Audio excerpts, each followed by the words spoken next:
Radyo Bida, mas malakas, mas malinaw. Radyo Bida, 882. Dito, Bida ka. Ang mga pananaw at opinyon na ipinapahayag ng mga tagapagsalita at mga panauhin sa programang ito ay hindi sumasalamin sa polisiya o posisyon ng himpilang ito. Para sa pinakabago at makabuluhang impormasyon at kaalaman mula sa Ministry of Human Settlements and Development, narito na ang programang MHS Delivers. Hatid ng inyong mga tagapaglingkod na information officers na sina Salembay Abdullah at Juwayria bin Emran Muhammad kasama si Hamsari Pala. MHS Delivers, sumasahing papawid upang maiparating sa inyo ang mga dapat ninyong malaman ukol sa mga serbisyong pabahay, regulasyon at hanap buhay para sa bawat pamilyang Bangsamoro. MHS Delivers sa pamumuno ni Acting Minister Zaide C. Ali at sa liderato ni BARM Chief Minister Abdul Rauf A. Makakuwa. MHS Delivers.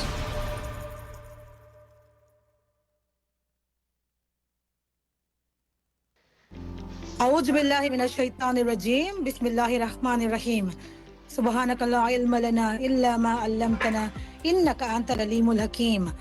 Glory be to you, Allah subhanahu wa ta'ala. We have no knowledge except what you have taught us. Verily it is you, the all-knower, the all-wise. Assalamualaikum warahmatullahi wabarakatuh. Isa ho ang napakaganda, mapagpala at makatahanang umaga ho sa ating lahat. And welcome once again sa ating programa, the MHS Delivers. Ito ang programa sa radyo na hatid sa inyo ng Ministry of Human Settlements and Development o MHSD, ang tinaguriang housing arm ng Bangsamoro Autonomous Region in Muslim Mindanao, o in short, ang MHSD ang housing arm ng BARM. Of course, ngayon ay araw ng Huwebes at tuwing ganitong araw tayo ho ay nagkakatagpo, nagkakausap-usap at nagkakapalitan ng mga mensahe sa loob ng isang oras para sa ating programang Hitik na Hitik sa mga bahagi. Kasama na dyan ang ating balitaan, ang ating IPH, ang ating HSF, ang ating M8S Discusses at ang ating KKK sa huling bahagi nito. At syempre, ang programa natin ay live pa rin pong napakikinggan sa GXMS Radyo Bida, 882 kHz sa inyong mga pihitan. At live din po tayo sa ating Facebook page. Yan ay ang Ministry of Human Settlements and Development, BARM. Kayo ay amin pa rin inaanyayahan na i-like na ho o i-follow ang ating official Facebook page para hindi kayo mahuli sa mga updates, ang ating mga information dissemination na ginagawa patungkol ho sa ating mga programa, mga aktibidades, mga proyekto na isinasagawa ng Ministry of Human Settlements and Development for the benefit of every needing Bangsamoro family in our region. At ngayon po tayo ay sinasamahan pa rin, kapiling pa rin natin ang ating mga kapwa homecaster, ang ating mga kabalay. Nako naman. At sila ho ay babati na sa inyo. Unahin natin. Parehong sa bandang harap po itong dalawa, no? Unahin natin ang ating kabalay na si Ria. Kabalay na Ri. Good morning. Assalamualaikum. Waalaikumsalam warahmatullahi ta'ala wabarakatuh. Isang magandang makatahanang umaga po sa ating lahat, sa mga kabalay na nakikinig sa radyo at nanonood ng live stream. Ako po ang inyong lingkod Bangsamoro, Juwayria bin Emran Muhammad. Ayan ang pagbati mula sa ating kabalay at kapwa homecaster na si Ria. Kumpletohin natin. Punta naman tayo sa ating kabalay na si Hamsi para sa kanyang pagbati. Kabalay na Hamsi, good morning. Assalamualaikum. Waalaikumsalam warahmatullahi ta'ala wabarakatuh. At good morning at pakatanang umaga po sa lahat ng ating mga kabalay na patuloy pa rin tumatangkilik sa ating programang MHS Delivers. And welcome po sa aming panibagong episodyo ng aming programa kung saan isang oras na naman po tayong magsasama-sama para sa mga makabuluhang talakayan at mga bagong kaganapan ng aming ministry. At ako po yung lingkod Bangsamoro, Hamsari Pala. Ayan naman ang pagbati mula sa ating kabalay na si Hamsi. At nakumpleto na ho ang ating pagbati para sa ating mga tagapakinig at taga-subaybay ng ating programa. Anyway, ngayon ho ay ika-30 sa buwan ng Hulyo, taong 2026. At ikalabing-anim sa buwan ng Safar 1448 sa ating Hijri calendar. And take note, ito na ho ang ating 282nd episode ng ating programang MHS Delivers. Ang programang ito ay narito para sa inyo dahil karapatan niyong malaman ang lahat ng ginagawa at pagkasakatuparan ng Ministry of Human Settlements and Development, ang tinagurian ngang housing arm ng Bangsamoro Autonomous Region in Muslim Mindanao. At tayo ho ay magbabalik para sa ating balitaan, pagkaraan lamang ng ating paalala patungkol ho sa ating affordable housing program dito ho sa MHSD.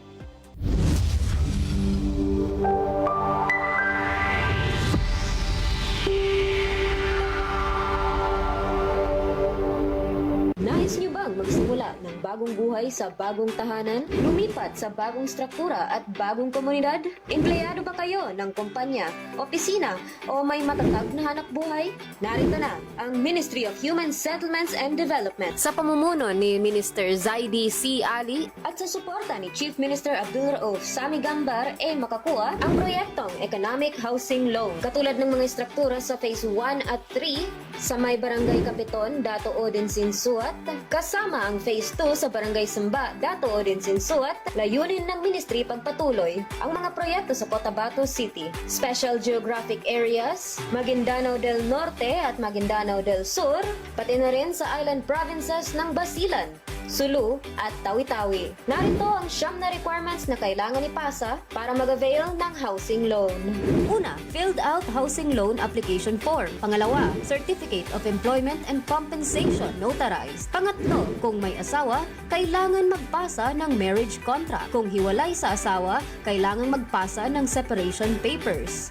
Kung balo naman, kailangan magpasa ng death certificate of spouse. Pang-apat, payroll o payslip. Panlima, proof of billing. Pang-anim, 2 piraso ng 1x1 ID picture. Pang-pito, photocopies ng 2 valid IDs with 3 specimen signature. Kung may asawa, 2 kopya ng IDs na may 3 signatures bawat kopya.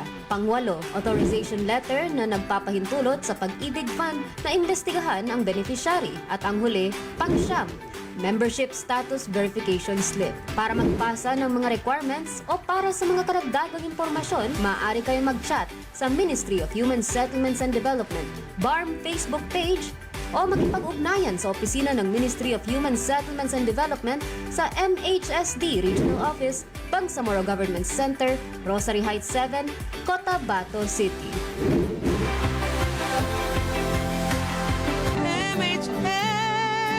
Delivers.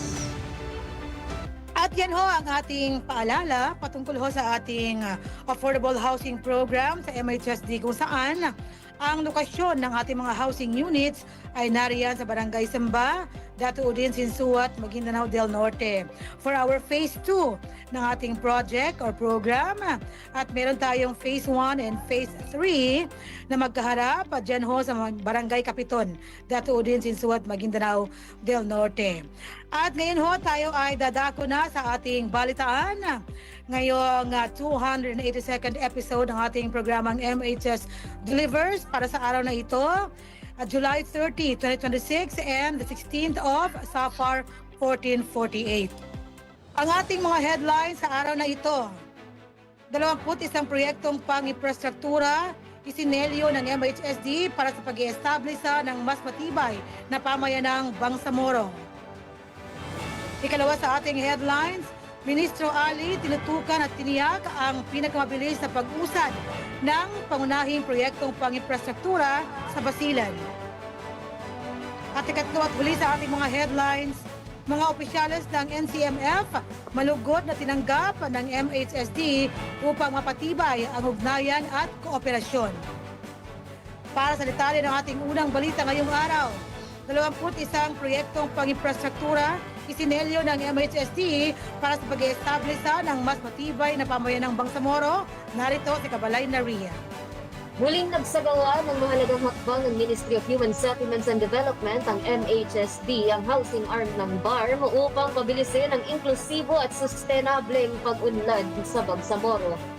Formal nitong nilagdaan ng mga kontrata kasamang mga kontraktor para sa implementasyon ng 21 proyektong infrastruktura na mag-establisa ng disenteng pabahay, sistema ng malinis na tubig, mga sentro ng pagsasanay at mga multi-purpose covered court.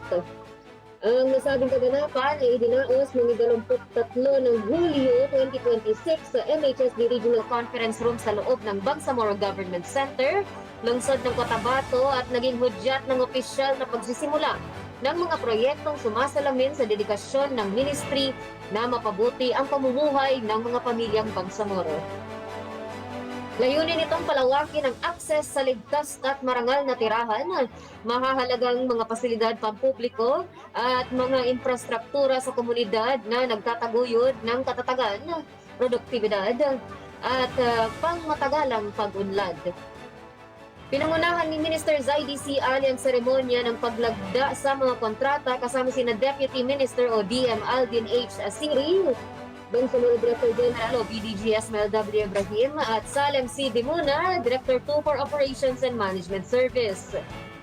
Dumalo at sumaksi sa aktibidad si Honorable Noreda Alviswari, membro ng Parlamento o MP, at proponent ng isa sa mga proyekto ang pagtatayo ng isang palapag na Youth Training and Management Center sa Barangay Alocabingaan, Tapo, Sulu, na pinondohan sa ilalim ng TDIF Supplemental Fund o SF ng kanyang tanggapan. Sinabi ni Minister Ali na matapos ang paglagda ng kontrata, ang mga kontraktor ay hindi na lang basta mga nananalong bidder, kundi mga katuwang na sa pagtiyak ng pinakamakabuluhang pagpapatupad ng mga proyekto. Umaasa akong matatapos sa tagtag panahon ang inyong pangako sa amin alinsunod sa kontrata at makakaasa kayong bibilisan namin ang pagtupad sa aming mga opisyal na obligasyon sa inyo bilang aming mga katuwang, pagtiyak pa ng ministro.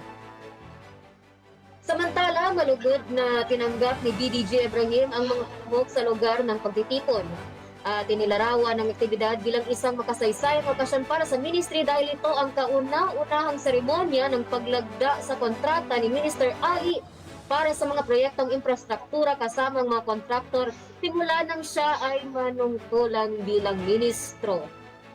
Ikinalulugod namin ang pagtitiwala ng pamahalang Bangsamoro na kami ang mamamahala sa pagkakaloob ng pabahay para sa mga Bangsamoro, pahayag ni BDG Ibrahim. Sa kanyang mensahe ng suporta, inilahad ni MP Miswari ang proseso ng pagsusuri sa pagpili ng lokasyon para sa kanyang proyekto, kung saan tinukoy niya ang Barangay Alocabingaan bilang bayang sinilangan ng kanyang ama. At ang komunidad ay huli umanong nakatanggap ng proyektong infrastruktura mula sa pamahalaan noong nakalipas na 30 taon.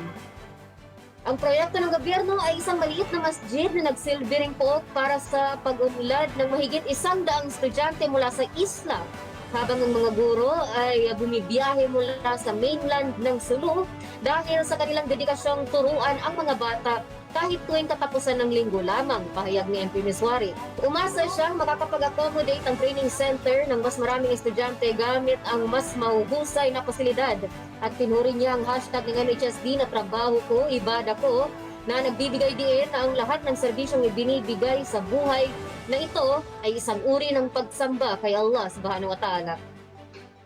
Isang karangalan para sa ating lahat at mapalad tayong masaksihan na ang mahalagang okasyong ito habang tayo ay nagtutulungan bilang mga katuwang sa mga proyektong ito para sa Bangsamoro. Wika ni DM Asiri bago batiin ang lahat ng kalahok sa matagumpay na pagdaraos ng seremonya ng paglagda ng kontrata. Kasama ni MP Miswari ang kanyang kawani sa aktibidad kung saan ang kanyang proyekto ay tatayo ng USF Construction and Hardware Trading o USF.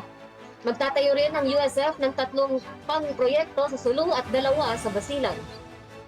Pangungunahan naman ng RG Construction and Supply ang pagtatayo ng 50 housing unit para sa resettlement project na may solar-powered water system level 2 sa Barangay Brar, Dato Angal, Timbang, Maguindano del Sur, MDS, at isa pang proyekto ng water system sa Libungan, Toreta, pahamod din ng Special Geographic Area o SGA. Itatayo rin sa MDS ang isa pang level 2 water system sa Barangay Kayaga, Pandag sa pamamagitan ng Almohandes Construction Company. Sa SGA rin, magtatayo ang Mega Construct Corporation ng 50 housing unit na may level 2 solar-powered water system sa Barangay Pamalian, Tagunan. Sa Cotabato City, magtatayo ang Pares Construction Services ng 25 housing unit na may level 2 water system sa Kalanganan 2. Sa Poblacion 8, Cotabato City, itatayo naman ng Raach Construction and Supply ang isang level 2 solar-powered water system, habang 25 housing unit naman ang itatayo ng Baris Builders and Construction Supply. Samantala, mag-e-establish naman ang HMP Construction ng solar-powered water system level 2 sa Barangay Udalo, Pegatoa, Lanao del Sur. Ang mga natitirang proyekto para sa pagdatayo ng 50 unit ng pabahay sa Barangay Balimbing, Panglimas Sugala, Tangitawi, at Barangay Bangkal, Patikong Sulong, ay sinunduhan sa ilalim ng General Appropriations Act of the Bangsamoro o GAAG, habang ang iba pang mga natitirang proyekto ay pinunduhan gamit ang supplemental fund ng MHSD. Ang mga patuloy na pagsisikap na ito ng MHSD ay nakabatay sa mga advokasya ni Minister Ali at sa kanyang matatag at walang patid na pamumuno na naglalayong maghatid ng mas mabilis at mas makabuluhang serbisyo bilang malakas na suporta sa policy agenda na mas matatag na Bangsamoro o pinangungunahan ni Chief Minister Abdul Rauf A. Makapua. Para sa mapayapang pamumuhay at maunlad na pamahay, ako pong inyong lingkod Bangsamoro Joy Ria Bintemran Muhammad, nagulat. Maraming salamat, Kabalay na Ria, sa detalye ng ating unang balita. Samantala, Ministro Ali tinutukan at tiniyak ang pinakamabilis sa pag-usad ng pangunahing proyektong pang-infrastruktura sa Basilan, habang patuloy na nagbibigay ng matatag at tuloy-tuloy na pamumuno sa Ministry of Human Settlements and Development o MHSD, ang housing arm ng BARM. Pinagtibay pa ni Minister Zaidi Ali ang kanyang mga pagsisikap na suriin ang aktual na kalagayan ng iba't ibang proyektong infrastruktura sa probinsya ng Basilan. Ang inisyatibong ito na isinagawa noong Hulyo 25, taong kasalukuyan, ay naglalayong direktang magbigay ng gabay at kinakailangang suporta upang mapabilis ang pagtatapos ng mga proyekto at mas mahusay na mapaglingkuran ang mga target na benepisyaryo. Sa pamamagitan ng mahalagang tulong ng MHSD Basilan sa pangunguna ni Provincial Director Ibrahim Harudain, nabisita ni at nasuri ni Minister Ali ang proyektong Human Development and Training Center sa Barangay Ubit, Lamitan City, ang mga proyektong resettlement housing sa Barangay Buton, Haji Muhammad Adjul, at sa Barangay Bato-Bato at Semut sa Akbar, pati na rin ang proyekto para sa Bangsamoro Provincial Youth Training Center sa Barangay Singal, Lamitan City. Sinabi ni Minister Ali na pinangunahan niya ang pagkikipag-usap sa mga proponent ng proyekto tulad ng local government unit o lokal na pamahalaan upang makuha ang kinakailangang commitment at hikayatin ang pagsasagawa ng mga estratehiya na magpabilis sa pagkumpleto ng mga proyekto. Ang patuloy na pagsisikap ni Minister Ali sa pamumuno ay malaking bahagi ng advokasya ng ministry para sa mas makabuluhang paghahatid ng serbisyo na nakabatay sa policy agenda ng pamahalaang BARM na mas patatag na Bangsamoro na isinusulong ni Chief Minister Abdul Rauf Makakua. Para sa mapayapang pamamahay at maunlad na pamumuhay ng Bangsamoro, ang inyong lingkod sa Lembay Abdullah nag-ulat.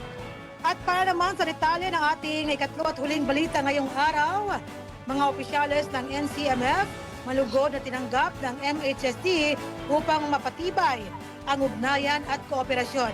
Narito si Kabalay na Hamsi. Pinagtibay ng Ministry of Human Settlements and Development or MHSD ang housing arm ng BARM sa ilalim ng pamumuno ni Minister Zaidi C. Ali ang pakikipagtulungan nito sa mga institusyon ng pambansang pamahalaan sa pamamagitan ng mainit na pagtanggap sa mga opisyal ng National Commission on Muslim Filipinos or NCMF sa kanilang courtesy visit noong ika-23 ng Hulyo taong kasalukuyan. Kabilang sa mga opisyal ng NCMF na dumalo ay sina Secretary Sabutin N. Abdurrahim, mga commissioners na sina Honorable Attorney Hussein U. Amin, Honorable Yusuf Zaidi Kasan, Honorable Attorney Sheikh Kamal Riza El Ampatuan at Honorable Bay A. Labi CTI sa Kayungkat Nuska at NCMF 12 Regional Director Attorney Gapur J. Kitwam. Tinanggap ni na Minister Ali kasama sina Deputy Minister Aldin H. Asiri at Director General Esmail W. Ibrahim ang delegasyon ng NCMF at muling pinagtibay ang pangako ng ministry sa pakikipagtulungan sa mga ahensya ng pambansang pamahalaan sa pagsasagawa ng mga programang nagpapabuti sa kalidad ng pamumuhay ng pamilyang Bangsamoro. Binigyan din sa pagpupulong ang lumalaking papel ng MHSD sa pagbuo ng mas stratehikong pakikipagtulungan na sumusuporta sa bisyon ng pamahalang BARM na makabuo ng mga mapamayanang matatag, inklusibo at nakatuon sa kapakanan ng mamamayan. Sinabi ni Minister Ali na bilang ahensya ng pamahalang BARM na nakatuon sa pabahay, nananatiling nakatuon ng MHSD sa pagbuo ng mga stratehikong pakikipagtulungan na nagpapatibay sa moral governance, nagpapabilis ng sustainableng pag-unlad ng mga pamayanan at nag-aambag ng pangmatagalang kapayapaan at pag-unlad para sa Bangsamoro. Binigyan din ng courtesy visit na ang kahalagan ng ugnayan sa pagitan ng mga antas ng pamahalaan upang matiyak na nagtutulungan ang mga institusyong pambansa at regional na paghahati ng tumutugon at epektibong serbisyong publiko. Sa pamamagitan ng pagpapalakas ng koordinasyon sa mga ahensya tulad ng NCMF, patuloy na pinapalawak ng ministry ang network ng mga katuwang nito bilang suporta sa misyon nitong bumuo ng matatag na komunidad at mapabuti ang akses sa angkop na pabahay sa buong rehiyon. Ito ay tumatalima sa policy agenda ng pamahalang BARM para sa mas matatag na Bangsamoro na isinisulong ni Chief Minister Abdul Rauf A. Makakua. Para sa mapayapang pamamahay at maunlad na pamumuhay ng Bangsamoro, ako po ng lingkod ang Saripala, nagbabalita. Maraming salamat, Kabalay na Hamsi, sa detalye ng ating ikatlo at huling balita ngayong araw. At yan ho ang kabuuan ng ating mga balita ngayong araw na ito para sa ating mga update na ating nakuha sa ating pagsasagawa ng ating mga proyekto, ng ating mga programa at mga aktibidades sa linggong nakaraan. At tayo ho ay magbabalik pagkaraan lamang ng ating maikli sabalit napaka-importanting paalala. Ito naman ho ay patungkol sa ating resettlement housing program sa MHSD. Mga biktima ng hidwaan, kalamidad, kalamidad, mga internally displaced persons o IDPs, mujahidin at kanilang pamilya, at indigenous people. Sila ang mga beneficiary ng resettlement housing projects ng Ministry of Human Settlements and Development na libreng makakabenepisyo sa mga nangangailangang beneficiaryo. Sa ilalim ng Bangsamoro Appropriations Act 2021, tinututukan ng MHSD ang pangangailangan sa mga pabahay ng mga nangangailangan pero hindi pa kaya. Sa ilalim ng pamumuno ni Minister Zaidi C. Ali at sa suporta ni Chief Minister Abdul Rauf A. Makakua, narito ang Ministry of Human Settlements and Development para punan ng pangangailangan para sa mga bagong tahanan para sa mga nawalan. Sa mga karagdagang impormasyon, maaari kayong mag-chat sa Ministry of Human Settlements and Development BARM Facebook page o makipag-ugnayan sa Ministry of Human Settlements and Development sa MHSD Regional Office, Bangsamoro Government Center, Cotabato City. MHS delivers. Yan ho ang ating napakahalagang paalala patungkol ho sa ating resettlement housing program sa MHSD kung saan sa ngayon abot na sa 6,171 housing units ang ating ini-establish sa buong Bangsamoro Autonomous Region in Muslim Mindanao mula sa ating mainland sa Maguindanao del Sur, Maguindanao del Norte, Special Geographic Area at Lanao del Sur hanggang sa ating island provinces ang Basilan, Sulu at Tawi-Tawi. At patuloy pa rin tayo nagsisikap na makakuha pa ng pondo para ho mabigyan ng katuparan ang mga pangarap ng iba pang mga Bangsamorong pamilya na nangangailangan pa rin po ng kanilang disenteng bahay. Inshallah. At dahil dyan, tayo ho ay dadako na sa ating IPH. At syempre, yan ho ay susundan ng ating HSF. Unahin natin ang ating IPH. Ano nga ba ang baong trivia ng ating kabalay na si Ria ngayong araw? Kabalay na Ria, isiwalat mo na yan sa amin. Bago po tayo sa IPH, shoutout po sa ating management committee na kasalukuyang nakikilahok sa ating mid-year assessment. Ongoing po ngayon sa ating Akasha Hotel, Davao City. Parang hindi ako participant na, nagalimutan ko agad yung Good luck. Dahil sa tindi ng diskusyon. So, super tindi. And inshallah, positive po ang lahat ng ating outputs at That's right. tutugunan po ang lahat ng issues and concerns pagbalik natin sa opisina.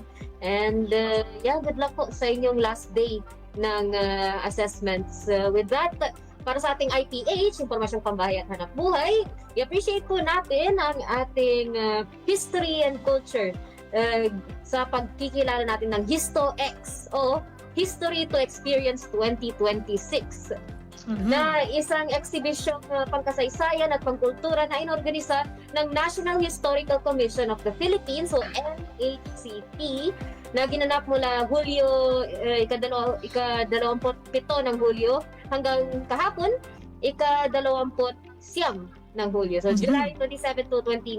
Kahapon lang siya natapos sa SM Mall of Asia, Pasay City. At isa sa mga kalahok doon ay walang iba kundi ang ating BCPCH, ang ating Bangsamoro Cultural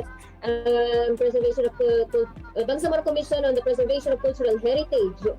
So, sa BCPCH naman yon, ang kumatawan naman sa kanila ay kanilang Sulu Provincial Office para sa kanilang booth na Sulu's Historical Legacy and Cultural Heritage na pinapalabas na ipinakita ng lalawigan ng Sulu, nagtatampok ng mamamayang kasaysayan, masiglang tradisyon at pangmatagalang kontribusyon ng probinsya sa kwento ng mga Pilipino.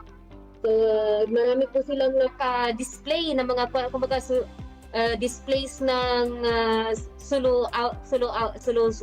mga traditional wares ng Sulu, mga traditional items ng Sulu, ang history ng Sulu, and ano po yung impact niya whether sa bar man siya or in the Philippines in general. So, syukran po BCPCH sa pag-represent ng BARM sa aktibidad na ito. And ingat po pag-uwi.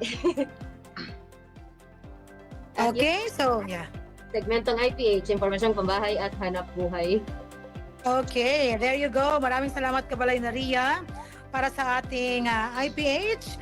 Ngayong episode natin, HistoX, ang ibinigay na informasyon ng ating kabalay na si Ria. Okay.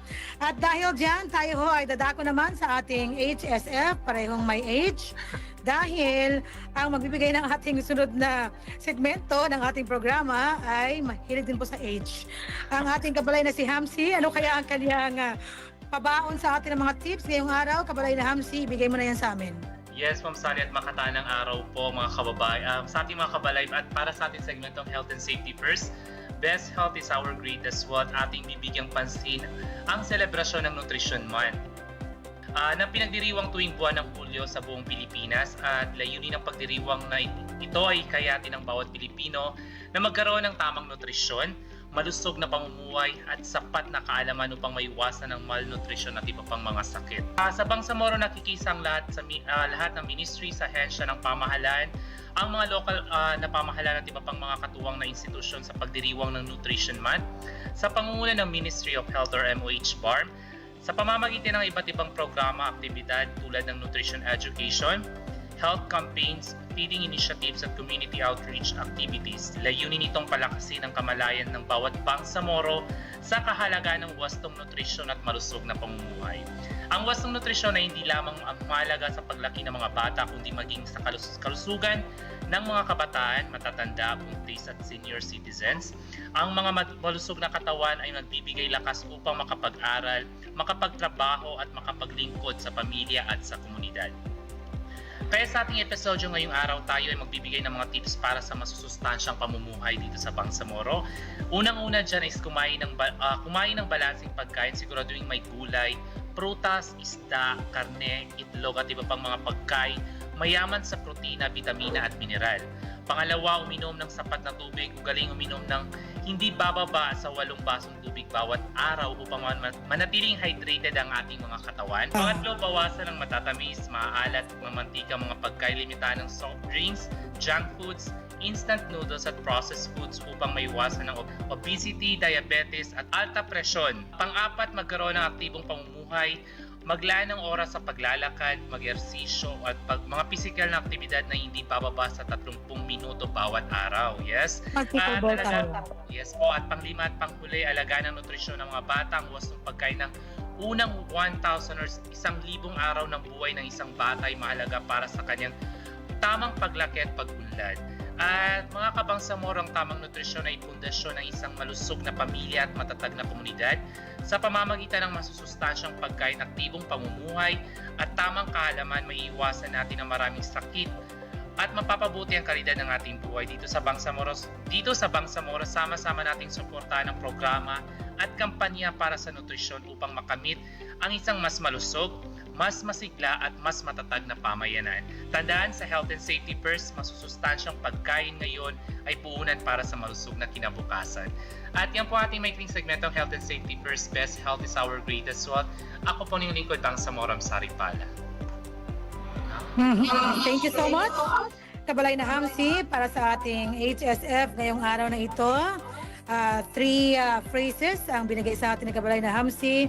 Masustansyang pagkain, aktibong pamumuhay, at syempre tamang kaalaman. Dapat ho, yan ang ating ginagawa, sinasaalang-alang, at syempre ho, sinusustain. Hindi lang sa isang araw, kung hindi sa bawat araw ng ating pamumuhay sa mundong ibabaw, para ho sa ating kapakanan. Okay? And there you go, our IPH at ang ating HSF. Maraming salamat Kabalay na Ria at Kabalay na Hamsi. Malapit na ho mapuno ang ating episode ngayong araw na ito, ang ating 282nd episode ng ating programang MHS Delivers. At dahil dyan, tayo ho ay direktang dadako na sa ating MHS Discusses, kung saan nakapanayam ni Kabalay na Ria ang ating napakahalagang bisita ngayong araw na ito or kapiling para sa ating MHS Discusses, kung saan kanilang tinalakay ang topic na National Disaster Resilience Month in the BARM 2026. Atin na hong pakinggan at panoorin ang pagkikipanayam ni Kabalay na Ria sa ating resource speaker ngayong araw na ito. Narito ho.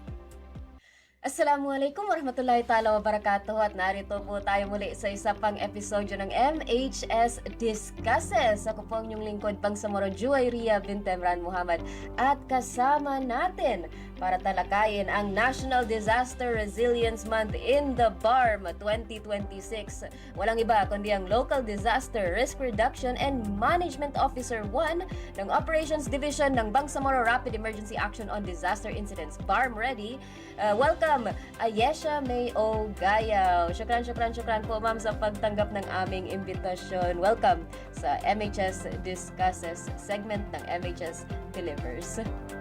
Yun, maraming salamat din ma'am Juwayria at saka sa MHS para sa opportunity na to, and excited din ako sa mapapag-usapan natin ngayong umaga. Hopefully, mabigyan ko ng justice yung mga information na we wish to share sa public at sa inyong listeners. Yes, welcome sa ating radio program. And kumusta po kayo ngayong araw na ito? Given the weather, dahil tayo ay nakakaranas ng enhanced na southwest monsoon o yung tinatawag nating habagat, dala ng current tropical depression na si bagyong Quiapo, at nakapasok na siya sa ating Philippine Area of Responsibility. So ngayong umaga, para sagutin ang iyong katanungan, ako ay nilalamig at basang-basa ako na pumasok sa opisina. Alhamdulillah, nakapasok pa rin sa opisina. And alhamdulillah, we have our interview today. Makita mo dyan, like, ngayon, sa opisina pa yan. Imagine nyo na lang yung kapag nasa field sila at ganito pa rin ang weather. Dahil sila ang dating emergency response na kahit na lahat ng iba pang ministry, sabihan na walang office dahil sa disaster, sila yung sinasabing continue pa rin ang trabaho. Pero mas makikilala pa natin ang Ready sa episode na ito dahil mapapatatalakayin natin ang National Disaster Resilience Month. Ano nga ba ito? Malalaman natin muna kay Ma'am Gayaw. Ma'am, ano nga ba itong NDRR na ito at gaya ng tema niya at anong mga highlights ng Ready sa observance niya? So yung National Disaster Resilience Month celebration, ino-observe natin siya every July, annual observation, just like any other monthly na sinicelebrate or ino-observe. For us sa mga workers ng DRRM, sa iba Nutrition Month yung July, sa amin it's National Disaster Resilience Month. And every month, every July, traditionally ginagawa yung DRRM Summit as much as possible as parang part ng culmination ng observance ng National Disaster Resilience Month. Alright. Ano po ang tema natin ngayong taon na ito? For this ano yung DRRM Summit ba or yung National Disaster Resilience? Magkaiba po. Both Si National Disaster Resilience Month kasi is yung observation, yung parang monthly observance ng NDRM. Si DRRM Summit is yung event or activity na kinakandak in observance for the National Disaster Resilience Month. National Disaster Resilience Month team for this July 2026 ay naghahanda at kumikilos tungo sa panatag na bagong Pilipinas. Traditionally, nagkakandak ang mga disaster risk reduction management offices ng what we call DRRM Summit to serve as parang culmination nung observance natin ng buong month ng July for the National Disaster Resilience Month. So, anong culmination yun? Yung tinatawag nating DRRM Summit.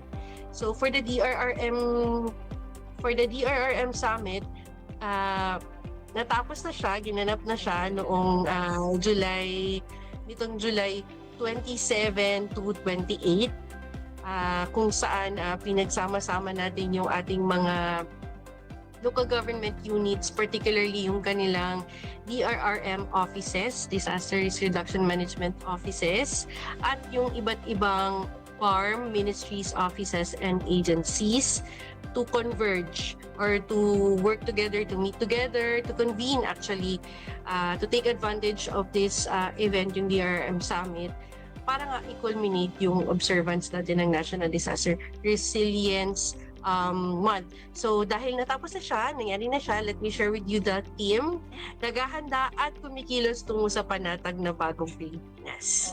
Nice. Well, maganda na parang may harmony yung team ng NDRR Month, pati yung ating summit, DRRM Summit. Ano po yung pero ito po yung parang highlight ng buong month of celebration. Ito yung pinaka para culminating activity. Ano pa po yung ibang activities na ginanap ng READY or ng ibang agencies para sa observance ng ating NDRR month? For this month, National Disaster Risk Resilience Month observation, we started off with a kick-off event or kick-off activity, yung ating pa-fun run ng July 4. Ang tema ay takbo para sa katatagan kasi resilience, so dapat matatag tayo.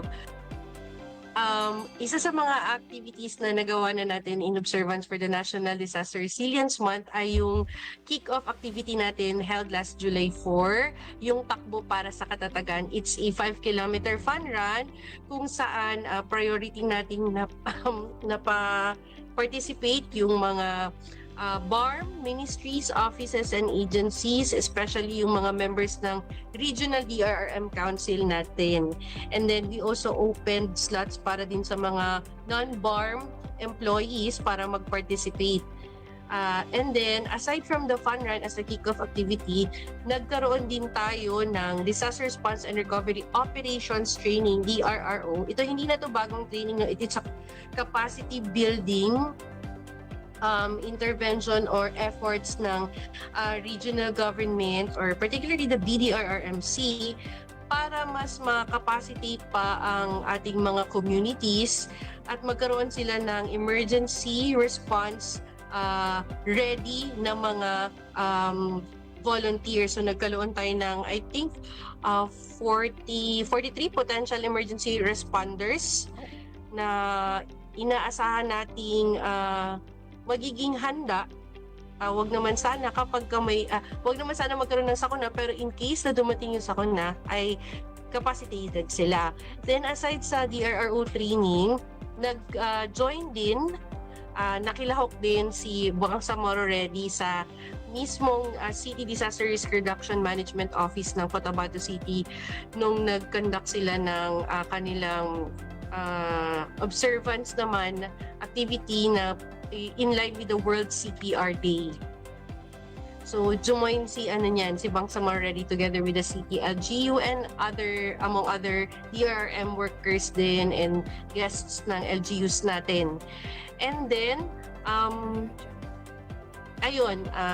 itong recently held na DRRM Summit natin, kung saan nagsama-sama yung iba't ibang mga local government units natin, and then particularly yung kanilang representing the LGUs pala is yung Disaster Risk Reduction Management Offices natin. We have from the province, a Provincial Disaster Risk Reduction Management Office ng Maguindanao del Norte, del Sur, Lanao del Sur. We have Basilan and Tawi-Tawi, plus the Special Geographic Area.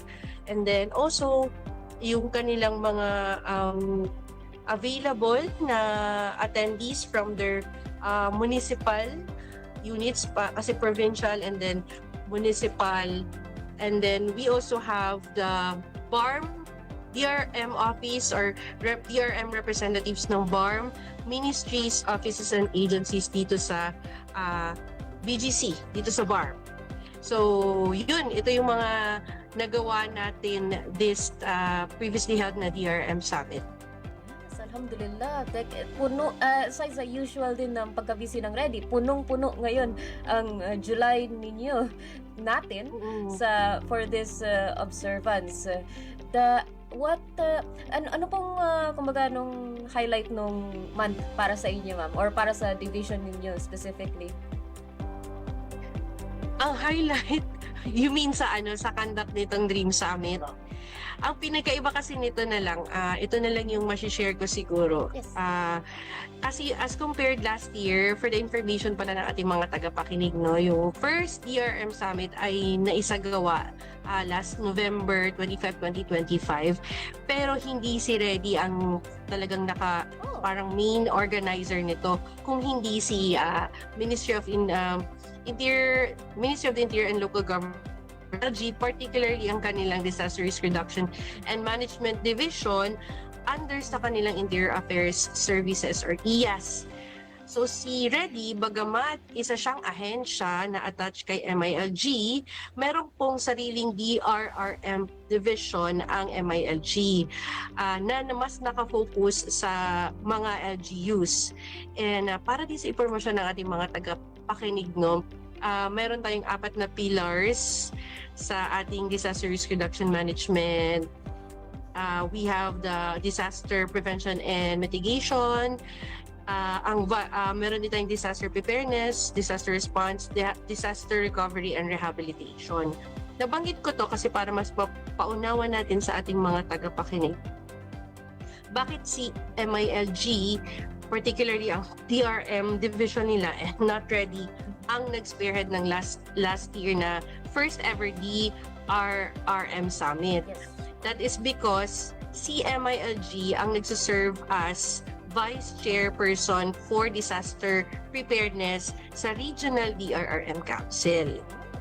So bilang siya ang Vice Chair ng Disaster Preparedness, naaayon lamang na dahil magko-convene during summit ang mga LGUs or ang kanilang DRMO offices, dapat lang din naman na si MILG DRMD ang mag-spearhead nito. Pero katandem niya rin naman si Ready last year nung ginawa ito. So pero mas nag-focus kasi ang summit last year na ang highlight, ang highlight last year is to ensure na yung ating mga LGUs ay naka-align ang kanilang mga mechanisms at protocols and systems sa current na 12-point agenda ni current Chief Minister Sami or Abdul Rauf Makakua under sa kanyang Sami Gambarm framework at ang kanyang 12-point priority agenda.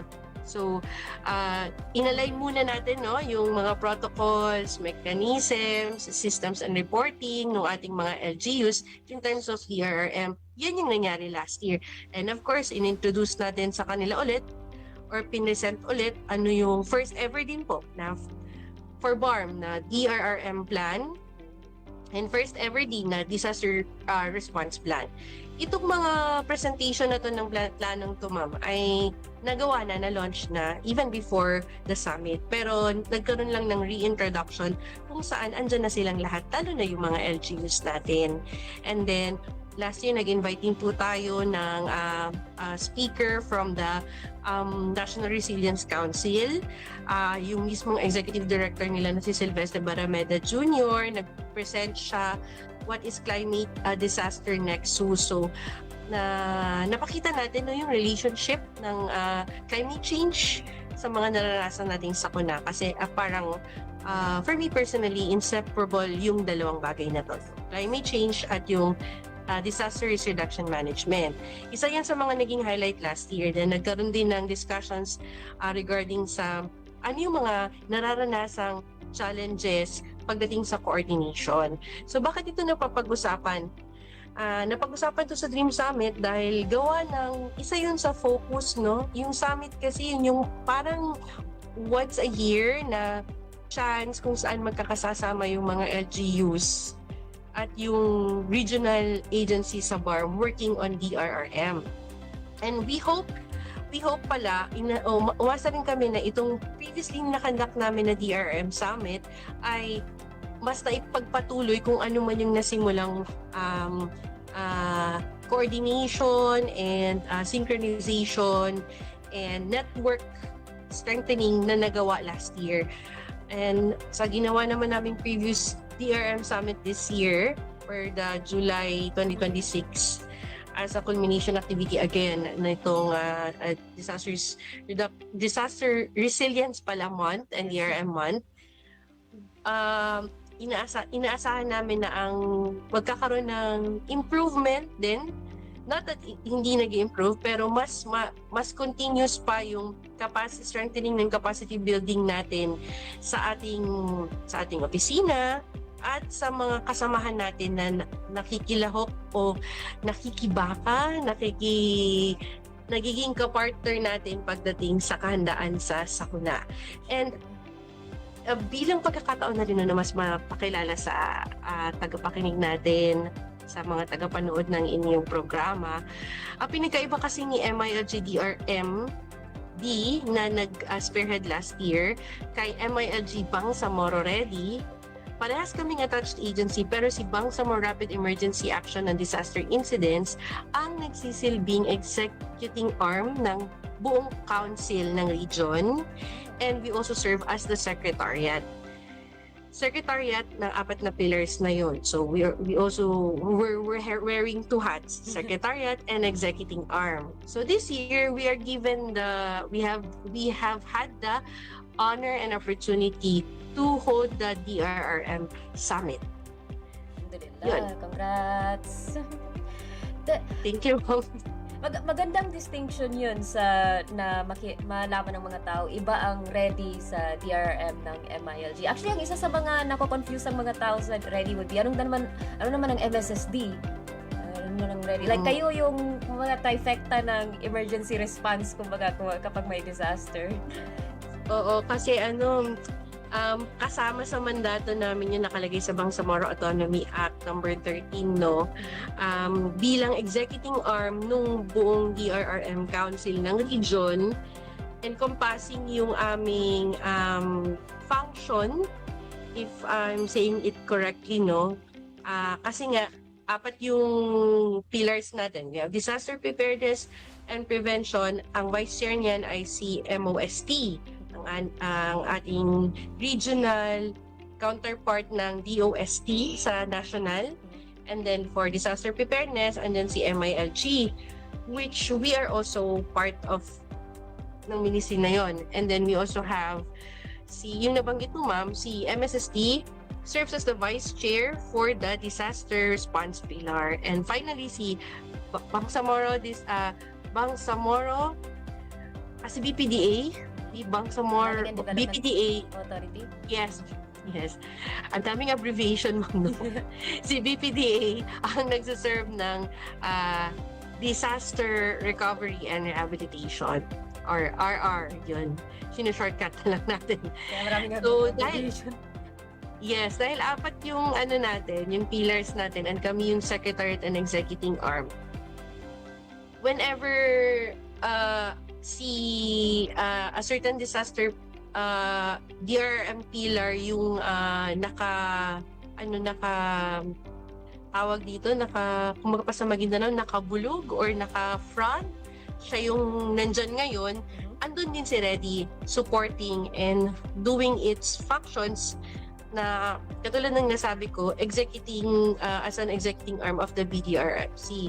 For example, sa panahon na wala pa yung sakuna, andyan dapat si MOST at si MILG at ang ibang mga miyembro o mga DRM offices na may programa, dapat ay may programa para sa disaster preparedness, disaster prevention and mitigation, andyan din kami.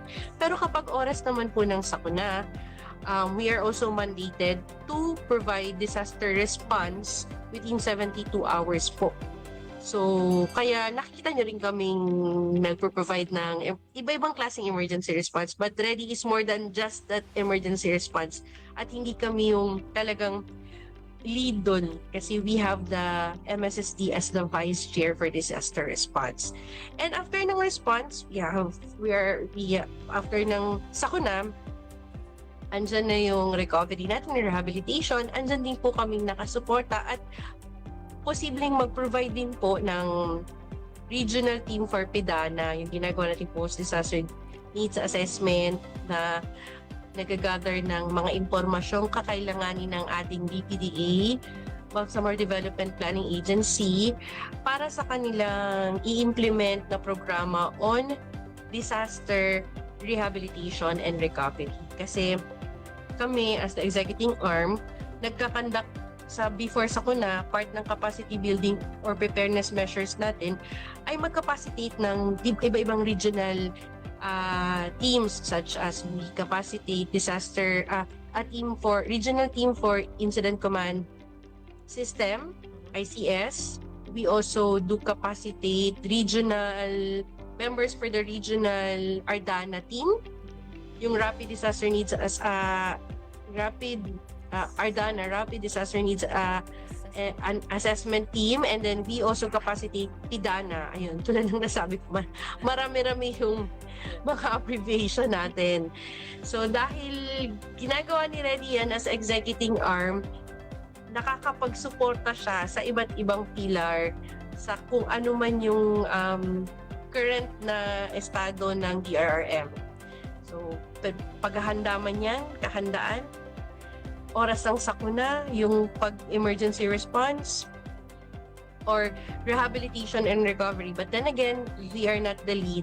We have the 4 pillars and the 4 ministries.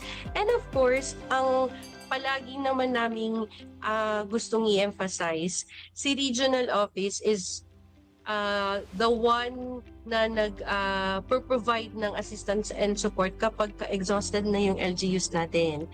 Dahil ang ating mga local government units, ang ating first responders. Huwag nating kakalimutan na ang inyong mga lokal na pamahalaan, ang inyong mga city LGUs, munisipyo ay may sarili-sariling disaster risk reduction management offices. At sila din at ang ating mga LGUs ay mayroon ding kanya-kanyang disaster risk reduction management plan.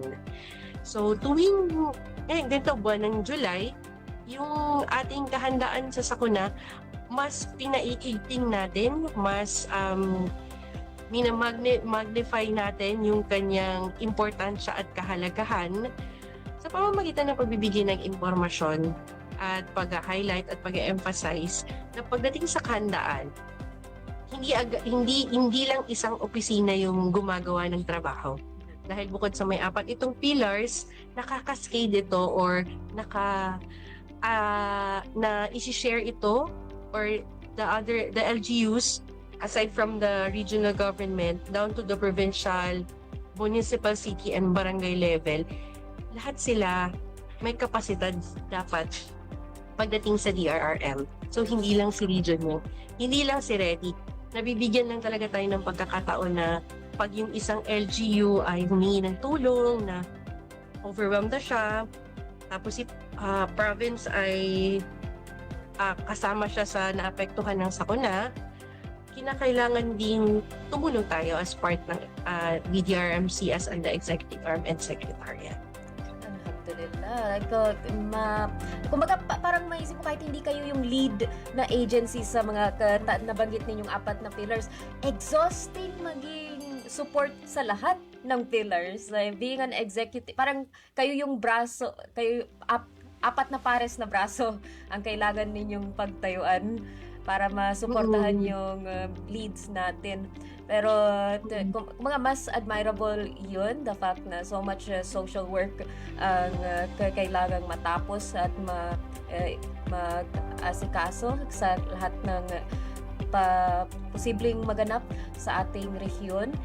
And isa sa mga, kumbaga, Nutrition Month, ang kasabihan would be prevention is better than cure. I think magamit din natin yun sa disaster dahil may mga prevention activities tayo na siguraduhin. Kahit hanggang pinakakonti, mabawasan lang yung posibleng damages tuwing may sakuna na maganap. And I think na kahit sa line ng MHSD yun, whether it's rehabilitation na ma-resettle yung mga tao or where there's prevention na siguraduhin disaster resilient ang mga pabahay namin or mga infrastructure namin, maganda rin malaman na kumaga laging ready yung respondents or laging ready ang ating local government in case lang sa worst case scenarios. But we try to prevent as much as possible na bawasan ng damages. Marami pong nabanggit si Ma'am Gayaw na activities ng Ready. May gusto pa po kayong ibang i-highlight na services or activities or ayuda na ina-avail ng ating mga kabalay, mga kabangsaboro? Ang pinaka isa sa hindi na pinakamahalaga pero isa sa pinaka importanteng services na pinoprovide ni Bangsamoro Ready na nandyan 24/7 maliban sa aming hotline. Nais ating bigyang diin this National Disaster Resilience Month yung kahalagahan ng kahandaan sa pamamagitan ng kaalaman. So paano ka ba magiging handa? Dapat informed ka, well-informed ka. Si Bangsamoro Ready ay nagkakandak ng 24/7 na weather monitoring through syempre through the DOST Pag-asa pa rin, sila pa din yung ating main source. Pero aside from that, nilolocalize natin yung kanilang weather advisories and early warnings. So ano nga ba itong mga early warnings na to? Sinasabi natin kanina, no, yung pagiging handa sa sakuna, ang key factor doon or main ingredient doon is yung knowledge, yung kaalaman. Kapag well-informed ka, alam mo anong mangyayari, mas makakapaghanda ka. So, si Ready kasi kilala siya, I'm sure, sigurado ako na ang daming mga mamamayan or mga Bangsamoro, BARM constituents ang nakakakilala kay Ready bilang ahensya na nagbibigay ng ayuda. Pero hindi lang po yun yung nagagawa namin dahil mas gusto din namin i-emphasize na bago natin tingnan yung response, emergency response o yung ayuda, mas maging maalam tayo sa disaster prevention and mitigation and disaster preparedness. Paano natin gagawin yun? Kaya nagkakandak si Ready ng weather monitoring through our Facebook page. Pinupost namin yun as regularly as possible, as timely as possible after ma-post ni DOST Pag-asa. Nilolocalize natin yun. Pag sinabi natin nilolocalize, mas pinapakita natin sa ating mga postings kung ano particular sa BARM region ang tatamaan ng pag-ulan o ng bagyo o ng pagbaha. Bakit natin to ginagawa? Kasi katulad nga ng sinabi ko, balikan ko yung statement ko kanina no, na hindi lang naman to akin, pero yung National Disaster Risk Reduction Management Council natin, isinusulong yung kahandaan sa sakuna at yung kahalagahan ng pagiging maalam sa ano nga ba yung paparating. Sa katulad na lang ng nararanasan nating pag-ulan-ulan at ang inaasahang pagdating ng El Nino.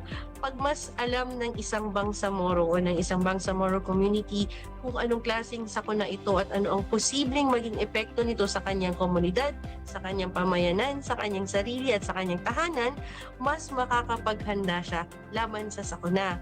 Mas mahalaga kasi sa aspeto ng DRRM yung efforts natin, yung mga kilos natin sa paghahanda kesa sa ayuda. Kasi ang ayuda ay nasa ano na siya disaster response na siya na stage. Instead na maging reactive tayo, ang gusto ng NDRRM, ang isinusulong ng NDRRM ay maging proactive.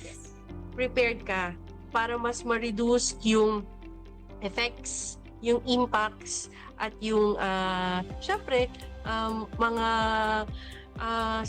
I don't know how to say it gently and nicely, yung casualties, di ba? Para mas maagapan natin na umabot pa at humantong pa sa ganun, mas mahalaga na may kaalaman tayo at mas makapagplano tayo ng maaga. Kaya nga tinatawag tayong prevention and mitigation. Diyan yung mga early warning systems natin. Nagde-develop si MOST ng iba't ibang teknolohiya through the researchers. Paano ba mas mapaigting yung early warning systems natin? Paano mas mapapaabot sa pinakamalalayong komunidad yung impormasyon? Kasi pag hindi natin alam, hindi tayo makakapaghanda. So si Ready, more than the ayuda, si Ready po ay nagbibigay ng very timely weather forecast through its Facebook page. And aside po sa climate information service na binibigay namin, nakikipagtulungan din po kami sa iba't ibang lokal na pamahalaan na may DRM office dahil nasi-share din ng page namin yung mga early warnings ng mga pages ng mga DRM offices. So minamaximize talaga namin yung Facebook page namin, and then nakapost din po yung aming hotline. So yung hotline naman po namin, in terms of emergency response, meron kaming pinoprovide na transport services for cadaver transport, patient transport, and then yung hotline namin, nariyan yan para sa mga pagkakataong wala nang matawagan ng isang Bangsamoro o isang constituent ng BARM at kailangan niya na ng emergency response, hindi na makapag-provide yung LGU niya, andyan yung hotline kasi meron kaming quick response teams. Sila yung capacitated or na-train namin ng mga responders na nakahanda naman hanggat sa makakaya nilang rumisponde sa panahon ng emergency at sakuna. So yun si Ready actually, hindi lang siya basta ayuda. Hindi lang siya basta ayuda, ready sa kahit anong posibleng sakuna or immediate response na kinakailangan. But with that, I believe na talakay natin ang meat ng ating topic ngayong araw na ito. Na-cover natin ang NDRR month, ang ating mga activities ngayong year, pati last year. At mas lalo natin nakilala ang ating READY, ang ating Rapid Emergency Action on Disaster Incidents ng Bangsamoro, ang ating BARM READY. And sa mga mas curious pa sa READY at parang kumaga may mga dagdag katanungan pa para sa READY, active po ang kanilang Facebook page, ang kanilang hotlines para sa inyong mga katanungan. At bago po namin kayo pakawalan, ma'am, pwede po kami makahingi ng kumaga closing message para sa episode na ito. Siyempre naman, on behalf of the Bangsamoro Head of Office, ang aming current na director na si Direk Bombet Abutazil, Muhammad Farsi, Bombet Abutazil. Nagpapasalamat po kami for this opportunity to work with MHSD. Si MHSD kasi naging partner din namin kayo sa iba't ibang activities and planning events namin, syempre andyan kayo, kasama namin kayo. Personally, ako nakapag-ardana ako with the MHSD personnel. Salamat po for this opportunity kasi we have this kind of different venue to work together. Sa pamamagitan ng inyong radio program, mas napakilala namin kung ano si Reddy. Pero higit sa lahat, mas nabigyan namin ng emphasis, nagkaroon kami ng opportunity para maisulong o mai-advocate yung kahandaan sa sakuna. Mahalaga po kasi sa anumang uri ng sakuna yung kahandaan, at katulad ng sinasabi ko kanina, ang kahandaan nagsisimula sa kaalaman. So kami sa Bangsamoro Ready ay aktibong nagbibigay ng impormasyon sa publiko, katulad na ng weather forecast namin, ng mga posting namin sa Facebook, para alam ng taong bayan kung ano yung ginagawa ng regional government natin. Si Reddy ay maliit na bahagi lamang ng malawak at mas malaking efforts na ginagawa ng regional government, lalong-lalo na rin ng ating Chief Minister na si Abdul Rauf Makapua, at si Reddy bilang ahensya attached agency ng MILG ay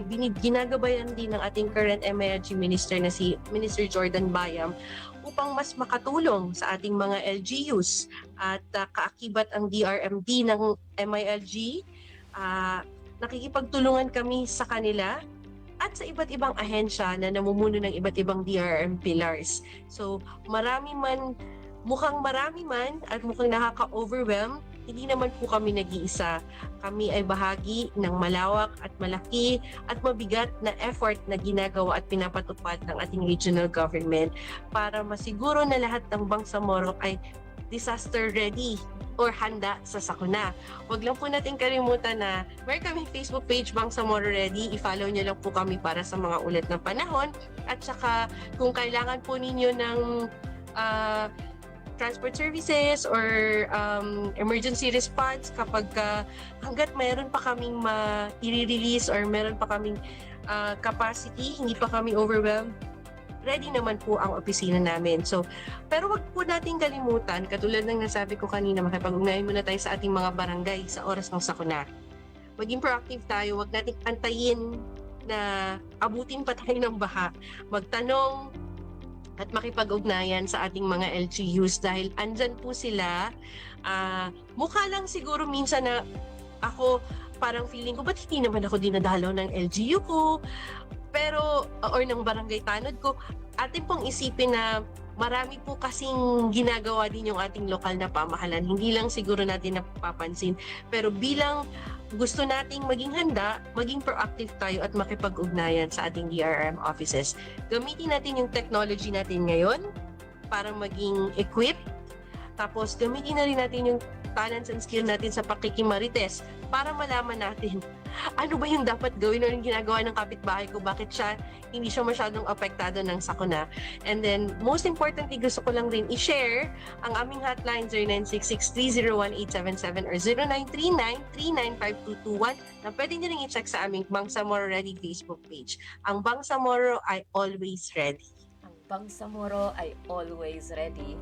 Amen. And inshallah, patuloy po ang ating serbisyo para sa Bangsamoro. Ngayong araw kasama natin si Mama Yesha May Ogayo, ang Local Disaster Risk Reduction and Management Officer 1 ng Operations Division ng Bangsamoro Rapid Emergency Action on Disaster Incidents. Shukran po ulit sa BARM Ready sa pagtanggap ng aming imbitasyon. Shukran po ulit, Ma'am Gayo, for your time and knowledge and inyong wisdom sa ating MHS discussion. Shukran po sa ating mga kabalay na nakikinig sa radyo o nanonood ng live stream para samahan kami ngayon sa ating MHS Discusses segment. Muli, ako po ang inyong lingkod Bangsamoro Joy Ria Bintemran Muhammad. Assalamualaikum warahmatullahi ta'ala wabarakatuh. At yan ho ang naging importanteng panayam ng ating kabalay na si Ria sa ating guest ngayong araw na ito para sa ating topic na National Disaster Resilience Month in the BARM 2026. Kapiling ho si Ma'am Ayesha May Gayaw, ang Local Disaster Risk Reduction and Management Officer 1 ng Operations Division ng Bangsamoro Rapid Emergency Action and Disaster Incidents o Bangsamoro Ready.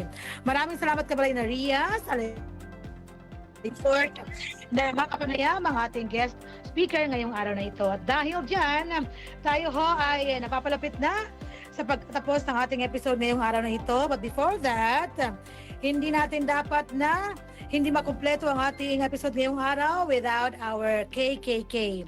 So ano nga ba ang magic 3 questions ng ating kabalay na si Ria na inyong tutunghayan at dapat kayo maunang sumagot para makakuha kayo ng papremyo. Kabalay na Ria, ibigay mo na sa amin.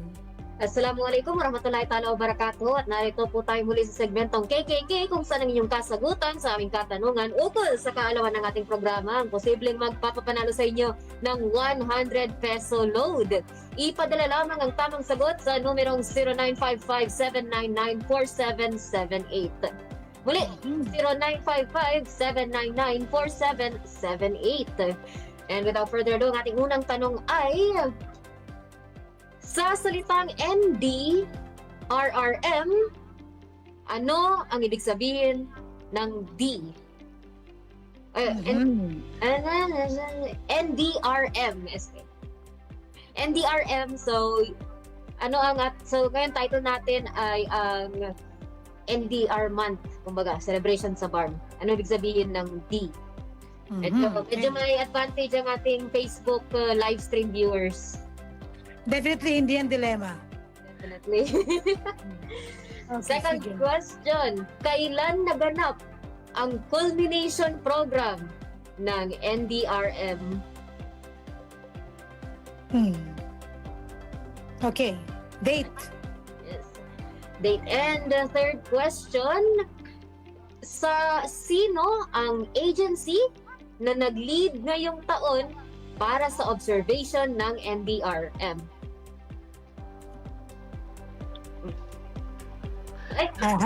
May screenshot pa ako. Okay. So muli, first question, sa salitang NDRM, ano ibig sabihin ng D?